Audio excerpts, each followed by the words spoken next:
All right, so are you ready to dive in? Today we're going deep, deep into the world of anacondas. Anacondas, You yeah. know those giant snakes that everyone's kind of fascinated by? Mm-hmm. We're going way beyond just those scary headlines, though. Right. If you want to know what's really going on with these incredible creatures, Yeah. then we're going to find out by looking really closely at the research of this guy, Dr. Jesus Rivas. He's amazing. He's like the leading anaconda expert. Exactly. And his book is so cool because it's not just him like reciting facts about anacondas. It's Right. like you're out there in the swamps with him. It's a real adventure. Yeah. So let's get started. When you think about anacondas, you think Huge snakes. huge snakes. I mean, just how big? That's a question, right? Just how big can they get? Well, Dr. Rivas actually measured a lot of these snakes in the wild. Wow. The biggest one he found was over 5 meters long. 5 meters, that's like longer than a car. It is. It's huge. I can't even imagine trying to wrangle something like that. I know. And a lot of his research took place in this really fascinating place called the Llanos of Venezuela. Okay, so paint me a picture. What are the llanos like? So picture this. These vast grasslands, Okay. but they flood seasonally. So like sometimes it's all water and then other times? Exactly. So during the rainy season, it's this huge network of waterways. But then when the dry season hits, everything changes. Oh, so it dries out. All the water recedes. Wow. So you get these concentrated pools and streams, and guess what's hanging out in them? Anacondas. A ton of anacondas. Wow, so it's like Anaconda Central during the dry season? Pretty much. It's like nature's doing the researchers a favor and rounding all the snakes up. That's amazing. It makes it so much easier to find and study them. Yeah. And it led to some fascinating discoveries about their behavior. I bet. I'd imagine with all those anacondas packed together, there'd be a lot of competition. You'd think so, right? But actually, anacondas are surprisingly solitary. So they're not fighting each other all the time for space and food. Not really. They're more concerned with surviving the harsh conditions of the dry season. That makes sense. It's a battle against the elements rather than each other. Exactly. Okay, so let's talk about hunting. I mean, we're dealing with giant snakes here. Yeah. They gotta be taking down some serious prey. Oh, absolutely. But there's a misconception about how they do it. Really? You see all those movies where the anaconda is like a lightning-fast hunter? Yeah, super speedy. That's not really accurate. Uh-huh. They're more like ambush predators. So more stealthy. Totally. Picture this. They lie camouflaged in the water, Okay. and then when some unsuspecting animal comes close enough, bam! A strike. Incredible speed and power. That must be terrifying to be on the receiving end of that. Oh, definitely. And their jaws are especially adapted for taking down large prey. So they're super strong. Strong, but also incredibly flexible. Flexible. How does that work? Their skull bones aren't fused together like ours. They have these flexible joints and ligaments that allow their jaws to stretch and even dislocate. Oh, wow. So they can basically unhinge their jaws to swallow those huge meals. Exactly. It's pretty incredible. But it also makes their heads a bit vulnerable to injury. So it's a trade-off, huh? Yeah, there's always a balance in nature. Makes sense. Okay, so let's back up a bit. Finding these anacondas in the first place, it can't be easy. It's a challenge, that's for sure. Mm. Dr. Rivas used a bunch of different tracking techniques. Like what? Well, one of them was radiotelemetry. Okay. He would carefully capture an anaconda, implant a tiny little transmitter. So like a tracking device. Yeah, exactly. Mhm. And then release it back into the wild. That's so cool. So he could follow their movements. Exactly. He could learn about where they went, what kind of habitats they preferred, all sorts of things. That's amazing. I bet it wasn't easy tracking giant snakes through swamps and forests. It definitely wasn't.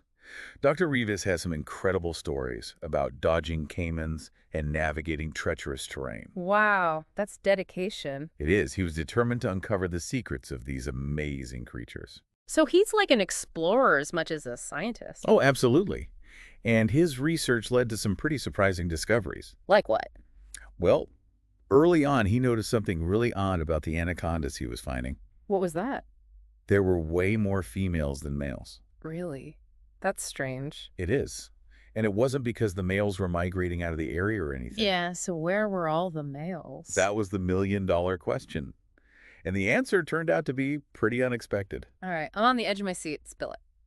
Well, it wasn't that the females were living longer. It was that they were dying at a higher rate than the males. Dying younger, but they're the bigger, stronger ones, right? You'd think so, wouldn't you? But it turns out that size can actually be a disadvantage for female anacondas.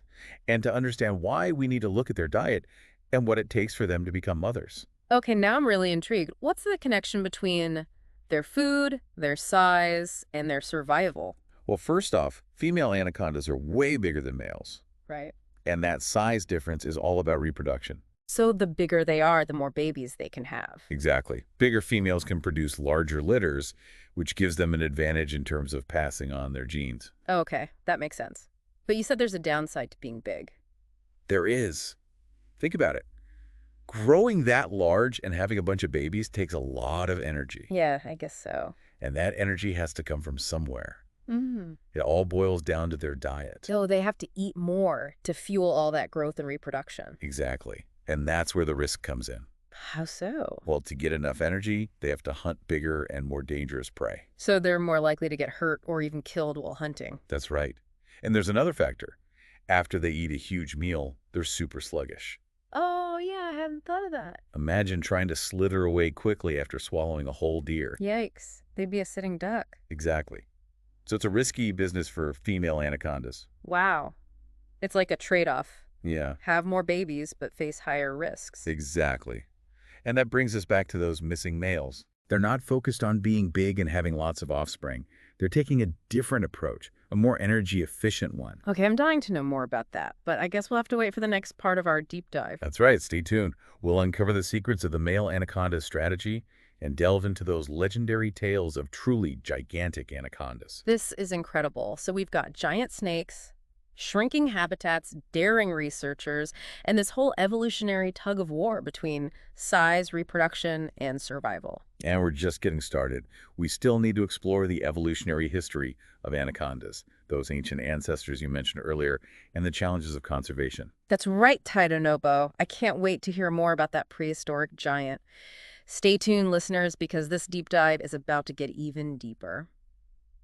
Welcome back. We're still swimming in anaconda waters. It's wild, isn't it? It is, yeah. That this whole thing about size, Yeah. being bigger isn't always better for female anacondas. Definitely a trade-off. It's all about balance, right? Finding that sweet spot between reproduction and survival. Exactly. So last time we were talking about those missing male anacondas. What's the deal with that? Why so few of them in Dr. Rivas's study area? And it's not because they're just like off migrating somewhere else, right? Right, it's not migration. It has to do with their reproductive strategies. Okay, so the females are all about being big and having lots of babies. Yeah, But the males, they're playing a different game. they are. For males, it's all about efficiency.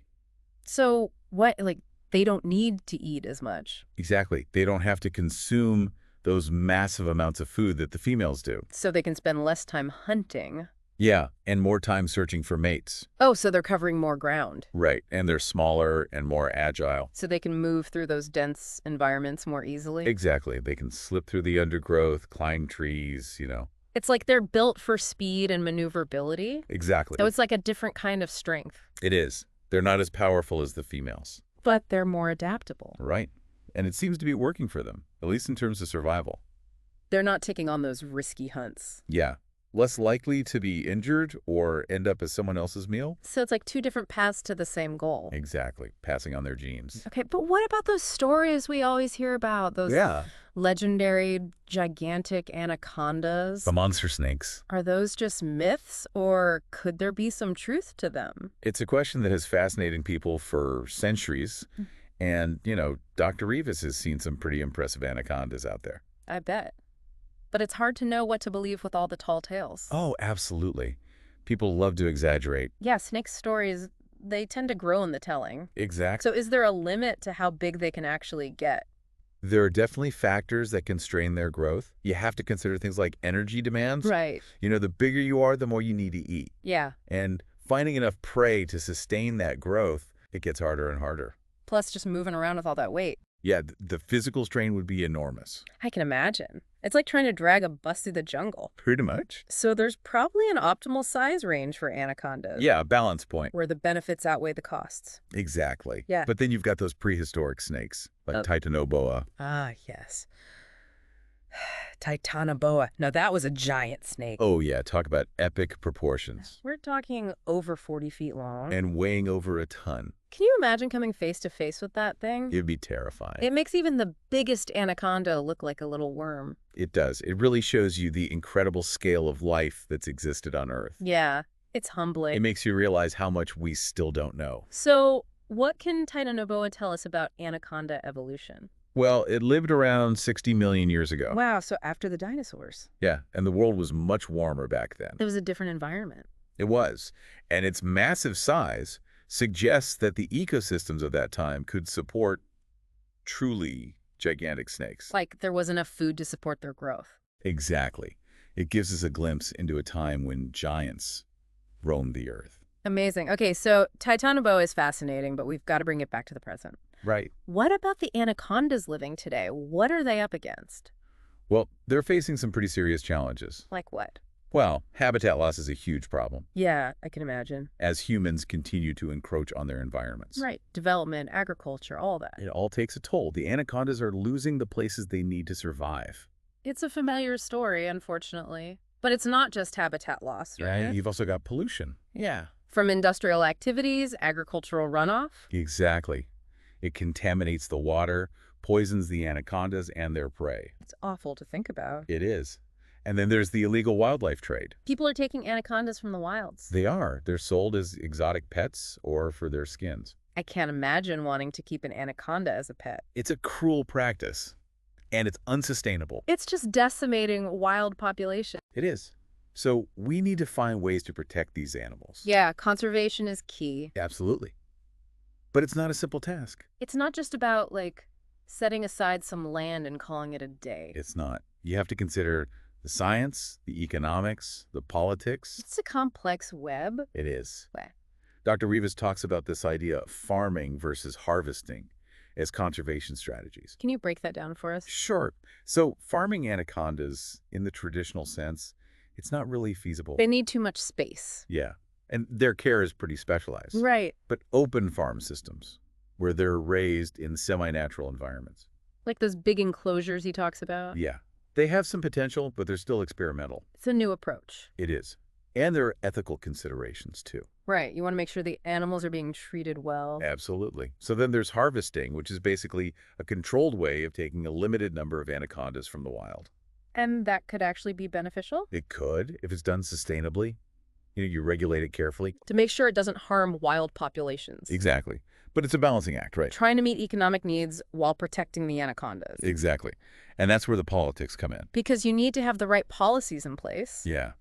And that often involves working with local community. Because they're the ones who are living alongside these animals. Exactly. Dr. Rivas talks about this idea of a peaceable economy. Where conservation is a priority. Yeah. It's about valuing ecological integrity, And social justice. right? It's a different way of thinking about development. So it's not just about saving the anacondas. It's about finding solutions that benefit both people and wildlife. It's about seeing the bigger picture. Exactly.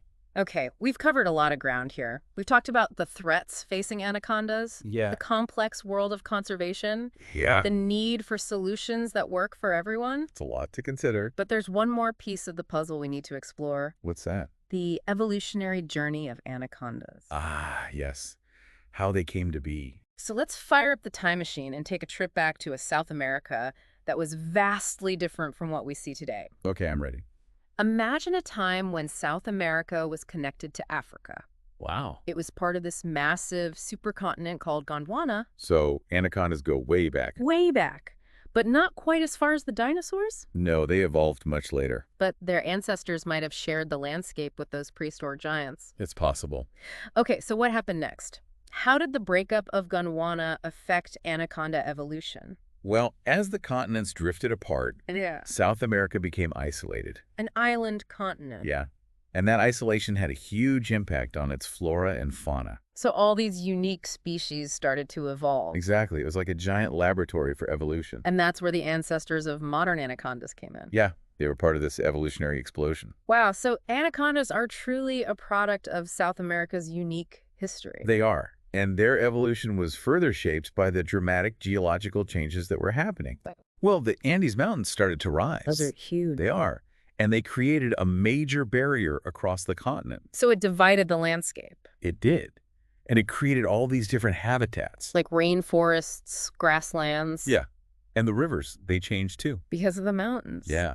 Many of them started experiencing these massive seasonal floods. So the anacondas had to adapt to these changing water levels, They did. They became semi-aquatic. meaning they could live both in and out of water. Exactly. And their bodies adapted to this lifestyle. So their streamlined bodies, their powerful swimming abilities, it's all a result of these ancient changes. It is. They're survivors. They've been through a lot. Millions of years of evolution. It's an amazing story. It is. And it shows you the power of adaptation. Okay, so we've talked about their flexible skulls, their powerful bodies. What other adaptations help them thrive in these watery environments? Well, take a look at their head. Their head. Their nostrils and eyes are positioned right on top. So they can breathe and see while submerged. Exactly. It's like they have a built-in snorkel and periscope. That's so cool. And they can close off their nostrils and ears, too. Right? To keep the water out. I never thought about that. It's all about the details. And their scales, are they special, too? They are. They're smooth to reduce friction So they can glide through the water. effortlessly. It's like nature's version of a high-tech swimsuit. It is. It's amazing how everything about them is perfectly suited to their lifestyle. That's the power of natural selection. Okay, I have to ask about anaconda reproduction. Yeah. It's something that's always fascinated me. It's a pretty wild process. It is. There are all these stories about giant snake orgies. Oh, yeah. Those are mostly myths. So no massive snake balls in the swamps? Not quite. Anacondas are pretty solitary for most of the year. So how do they find each other when it's time to mate? Scent. Scent. Yeah. The females release pheromones. Like chemical signals? Exactly. Yeah. And the males can pick up on these scents from far away. Wow, so it's like an invisible love potion. Pretty much. So the males follow these scent trails to the females. They do. Yeah. And sometimes multiple males will converge on a single female. Oh, so there is some competition. There is. They'll form a breeding ball. Okay. Not an orgy, but still a pretty intense gathering. It can be. The males will wrestle and try to get the female's attention. Sounds like a wild party. It's all part of the mating ritual. And then the female goes off and lays her eggs. Well, not exactly. Anacondas are oviviparous. Meaning? They give birth to live young. Oh, wow. So the eggs hatch inside her body. Exactly. And she carries them for several months. She must put a lot of energy into that. She does. It's a big investment. But then those baby anacondas, they face a lot of dangers once they're born, right? They do. They're vulnerable to all sorts of predators. Birds, caimans, even other snakes. Yeah. It's a tough world out there for a newborn anaconda. So how many of them actually survive? Not many.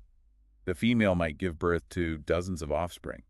But only a few will make it to adulthood. It's the harsh reality of nature. It's amazing that they've managed to survive for so long. It is. They're incredibly resilient. This whole deep dive into anaconda reproduction has been fascinating. It is a complex process. It really shows you the hidden complexities of these animals. And it highlights the importance of conservation.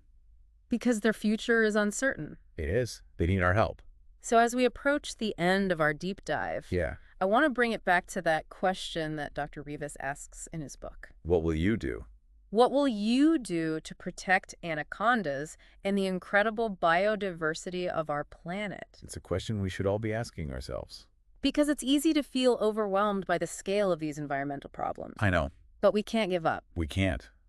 Every action we take makes a difference. We can support conservation organizations. Donate our time, spread the word, Make more sustainable choices in our own lives. reduce our footprint. It all adds up. It does. It starts with awareness. Understanding that we're all connected. We are. Our fate is intertwined with the fate of these incredible creatures. And the fate of our planet. Absolutely. So what will you do? Wow, we've really been on a journey with these anacondas, haven't we? We have. It's amazing. Like, Yeah. you think you know something about, you see a snake. Yeah. You think, okay, it's a snake. But then when you really dig deep, There's so much more. you realize how complex these creatures really are. It's true. And one thing that really struck me about Dr. Rivas's book is Yeah. just how personal his connection to anacondas is. It's Mhm. not just science for him. No, It's like this lifelong passion. it is. He talks about growing up in Venezuela, Yeah. being surrounded by snakes. Yeah. And that kind of sparked this curiosity in him That early fascination. that led him to become like the anaconda expert. It's amazing. I love those kinds of stories, you Yeah. know, Yeah. where it's like that childhood wonder Yeah. turns into a lifelong pursuit. It's inspiring.